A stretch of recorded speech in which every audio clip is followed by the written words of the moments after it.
Bonjour à tous, c'est Alexandre pour Technoid et bienvenue pour la prise en main du Galaxy Note 8. Un smartphone, donc je l'ai quelques mois après. Le S9 a été bien évidemment annoncé, et il est sorti d'ailleurs. Et donc je me retrouve avec le smartphone un petit peu entre guillemets inférieur, mais pas tant que ça. C'est un smartphone qui, il est ultra complet, forcément, très grand écran, le double capteur à l'arrière qu'on retrouve maintenant sur le S9 Plus aussi. On a le stylet, on a la jack qui, on en reparlera, c'est intéressant sans être ouf, forcément, mais maintenant que j'ai plein de nouveaux... de quoi écouter, et je vais pouvoir avoir un avis très complet. On a en gros le même DAC que le S8, donc une qualité de son à peu près pareille. Donc on a toujours ce petit stylet qui est toujours très sympa. On va pouvoir faire une note ici directement en fait quand l'écran est éteint. Si vous avez une note intéressante, bon là non, mais si jamais en fait justement vous avez un truc à noter très rapidement, vous pouvez faire de cette façon. Pour déverrouiller, vous pouvez, donc là forcément il ne va pas déverrouiller, donc soit avec le visage, soit avec le lecteur d'empreinte. En effet, avec 8.0, hop, ici, voilà, avec 8.0, on a le choix, en fait, si on veut déverrouiller ou avec donc le lecteur d'empreinte ou le visage, on a le choix. Donc ça, c'est quelque chose que j'adore, en fait. On va avoir droit aux deux, plus le schéma, bien évidemment. Donc ça, c'est le truc qui est vraiment cool, puisque je suis sous Android Oreo, qui a été déployé vendredi. Le vendredi, là, on est avant le 22, donc je sais plus quand exactement. En gros, le jour de la réception du téléphone, donc, parce que là, il a quelques jours. Ce qui fait que c'est super agréable. La surcouche, elle est plus légère. On a toujours le côté classique de Samsung sur pas mal de points. C'est surtout les paramètres qui reprennent les paramètres de Google. Donc après, ça va être un temps d'adaptation, bien évidemment. Mais après, pareil, Samsung a fait ses petites modifications comme il le souhaite.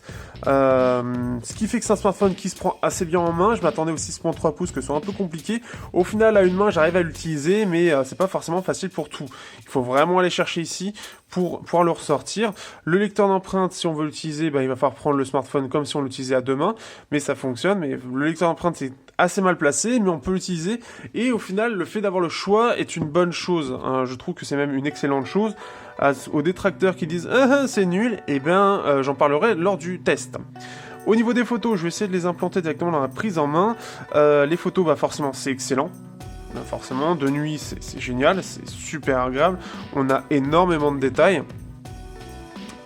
Puisque de nuit, forcément, S7, S8, S9, Note 8, c'est le même capteur avec une ouverture plus ou moins grande, puisque le S9 c'est plus grand maintenant, mais c'est le même capteur avec quelque chose de mieux en termes de gestion logicielle et de lentilles, c'est surtout ça les grosses avancées.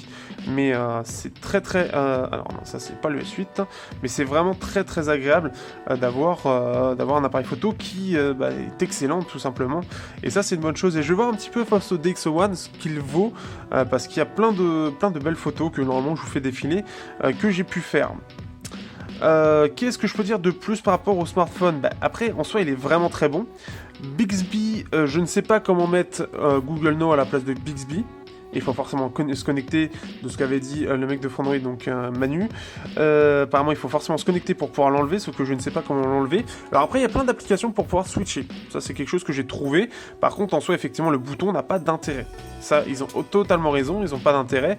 À part sortir Bixby, mais Bixby n'est pas si important que ça. Dans la vie de tous les jours, c'est quelque chose qui, je trouve, est juste un petit plus, comme Google Now, pour voir les petites news du jour, la météo, ce genre de choses. Mais c'est tout. C'est vraiment tout. C'est le seul intérêt. Donc c'est un peu limité. Le stylet est vraiment agréable. J'ai Samsung ici, donc ce qui fait que forcément il est très précis. On peut faire la note ici, mais ce qui est bien par exemple, c'est qu'on va avoir vraiment cet effet stylo quand on va écrire. Donc vous pouvez voir, et si j'appuie, voilà, c'est comme si j'appuyais vraiment. Donc c'est super agréable. On a le côté incliné qui va ressortir aussi.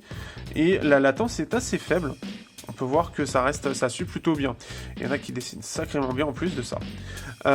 Donc en plus de ça, quand on va le sortir, il va sortir directement, hop. Quand je le sors, il sort directement le choix. Donc sélection intelligente, quand on veut sélectionner quelque chose, une capture, message animé, traduction, Bixby, et on peut en mettre d'autres. Donc hop, va dessus. On peut en mettre d'autres si on veut, donc soit des applications liées en fait au stylet. Donc ce qui fait que c'est plutôt sympa. Globalement, c'est un smartphone qui est très réussi. Je vous le montrerai lors du test, mais je suis extrêmement conquis et il va falloir que je le rende ce smartphone et ça va être plutôt compliqué. Sur ce, à bientôt pour le test du smartphone, le Galaxy Note 8.